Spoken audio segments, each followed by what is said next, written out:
আসসালামু আলাইকুম। আমাদের চ্যানেলে স্বাগতম। আজকে আবার হাজির হয়েছি নতুন একটা ভিডিও নিয়ে। আজকের ভিডিও নর্মাল ডেলিভারি চাইলে ডেলিভারি রুমে যে কাজগুলো করতেই হবে বা নর্মাল ডেলিভারি চাইলে ডেলিভারির দিন আপনার কি করণীয়। ভিডিওটা শেষ পর্যন্ত দেখুন, আশা করছি অনেক গুরুত্বপূর্ণ তথ্য জানতে পারবেন। ভালো লাগলে চ্যানেলটিকে সাবস্ক্রাইব করতে ভুলবেন না। পৃথিবীর সব নিয়ামতের মধ্যে অন্যতম নিয়ামত হচ্ছে সন্তান, আর একজন নারীর পরিপূর্ণতা আসে মা হওয়ার মধ্য দিয়ে। আপনি গর্ভধারণ করেছেন, এই সুসংবাদ পাওয়ার পরে বেশিরভাগ মায়েরাই ভয় পেয়ে থাকে কিভাবে বাচ্চা প্রসব করাবে। হয়তোবা সবার মনে আশা থাকে নরমালে বাচ্চা প্রসব করানোর, কিন্তু বিভিন্ন জটিলতা বা ব্যথার কারণে ভয় পেয়ে অনেকেই নরমাল ডেলিভারি করাতে চান না। তবে নরমালে ডেলিভারি করানোটা আপনার জন্য কতটা আশীর্বাদ সেটা হয়তোবা সিজার করার পর বুঝতে পারবেন। তবে নরমাল ডেলিভারি হওয়ার জন্য ডেলিভারির দিন আপনার কিছু গুরুত্বপূর্ণ কাজ রয়েছে, যেগুলো করলে সহজেই আপনি নরমালে বাচ্চা প্রসব করাতে পারবেন। নরমালে বাচ্চা প্রসব করানোর জন্য প্রথমে বোঝা উচিত আপনার পেইনটা আসল নাকি নকল। পেইন আসল বা নকল বোঝার জন্য তার লক্ষণগুলো জানা দরকার। প্রথমেই জেনে নিব কিভাবে বুঝবেন আপনার প্রসব যন্ত্রণা উঠেছে।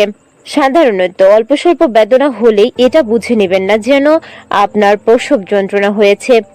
আপনার স্বাভাবিক ব্যথাই ঘন ঘন, এমনকি অনেকটা বেশি সময় ধরে এই ব্যথাটা থাকবে। ব্যথাটা এত তীব্র মনে হবে যেন একসাথে অনেকগুলো হাড় আপনার শরীর থেকে ভেঙে গিয়েছে। তাছাড়া যৌনি পথ থেকে বাদামি বা একটু গাঢ় রঙের তরল নিঃসৃত হতে পারে। এছাড়া পা দিয়ে অনেক সময় হালকা পানি গড়িয়ে পড়তে পারে। এর অর্থ গর্ভাশয়ে ওয়াটার ব্রেক বা অ্যামনিওটিক ফ্লুইডের থলিটা ফেটে গেছে।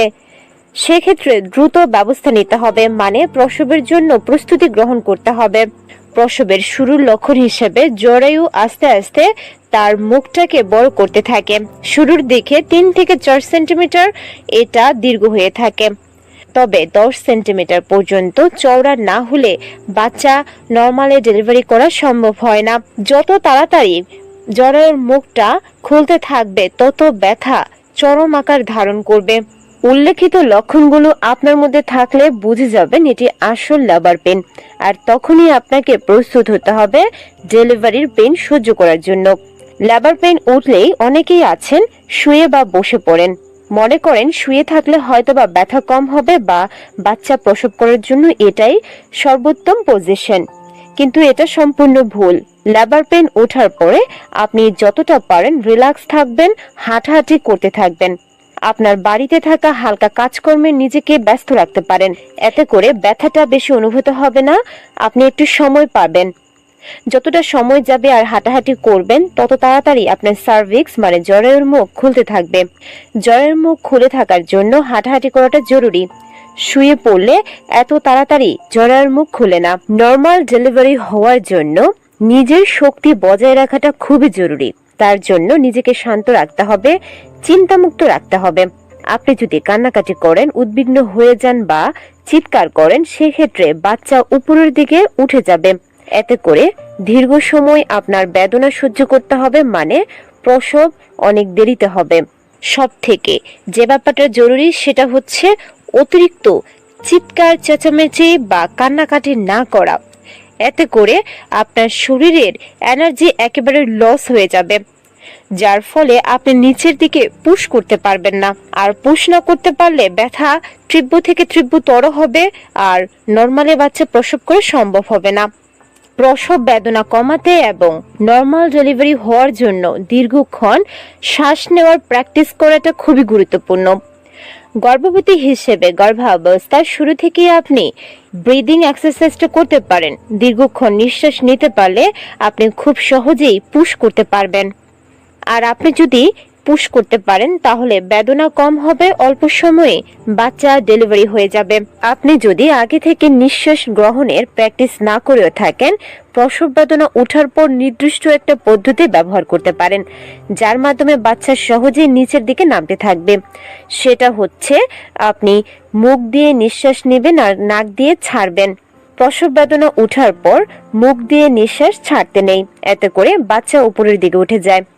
তাই চেষ্টা করবেন মুখ দিয়ে নিঃশ্বাস নিতে আর নাক দিয়ে ছাড়ার জন্য। মানুষের জীবন কোনো সিনেমা নয়, হঠাৎ করে প্রসব যন্ত্রণা উঠে যায় না। প্রসব যন্ত্রণা মিনিমাম 3 থেকে 4 ঘন্টা আগে থেকে অল্প অল্প করে হতে থাকে, একটা পর্যায়ে এসে তীব্রতর হয়।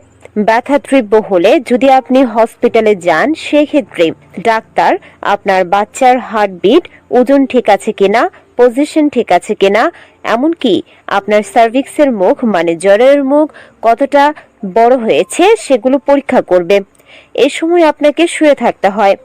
কিছুটা সময় শুয়ে থাকার পর আপনি চেষ্টা করবেন আপনার আরামদায়ক পজিশন বেছে নেওয়ার জন্য, কারণ দীর্ঘক্ষণ একই পজিশনে শুয়ে থাকা অনেক বেশি কষ্টকর।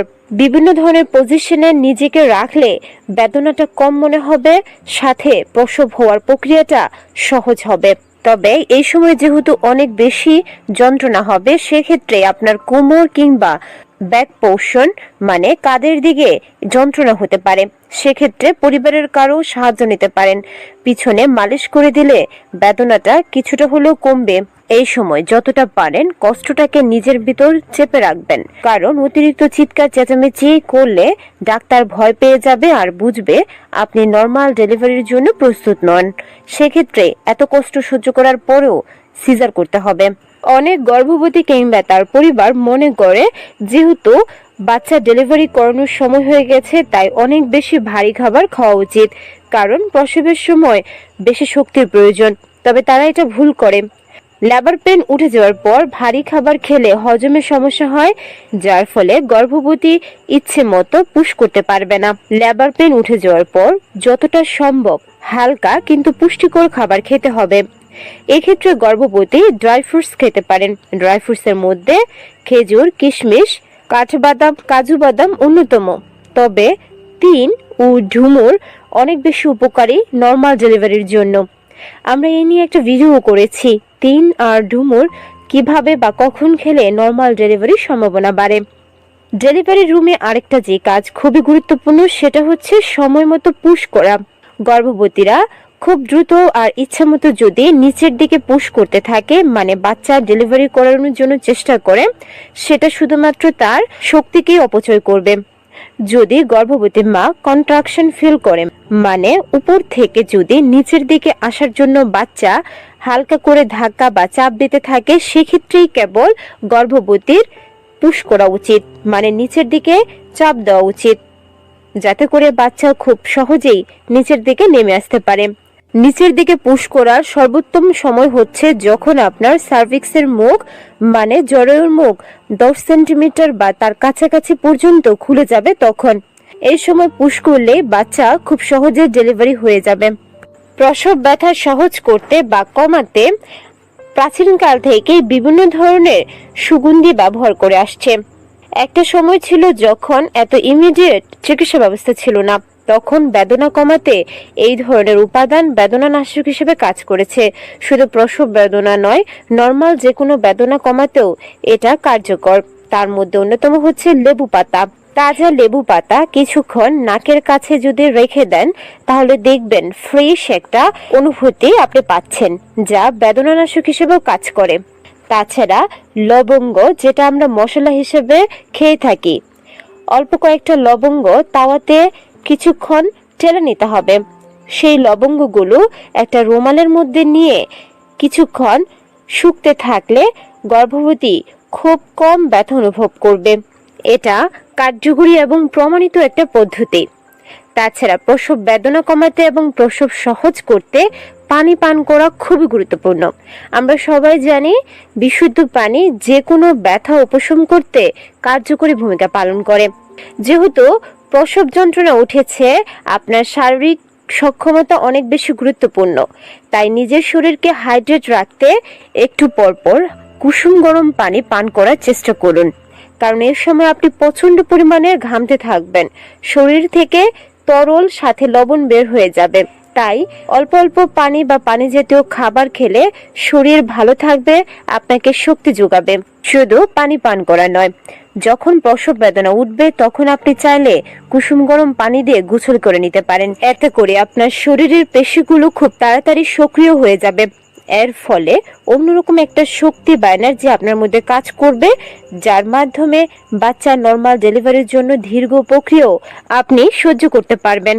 আশা করছি আমাদের উল্লেখিত উপায়গুলো অবলম্বন করলে খুব সহজেই প্রসব বেদনা কমানো সম্ভব হবে এবং নর্মালে বাচ্চা প্রসব করাতে পারবেন।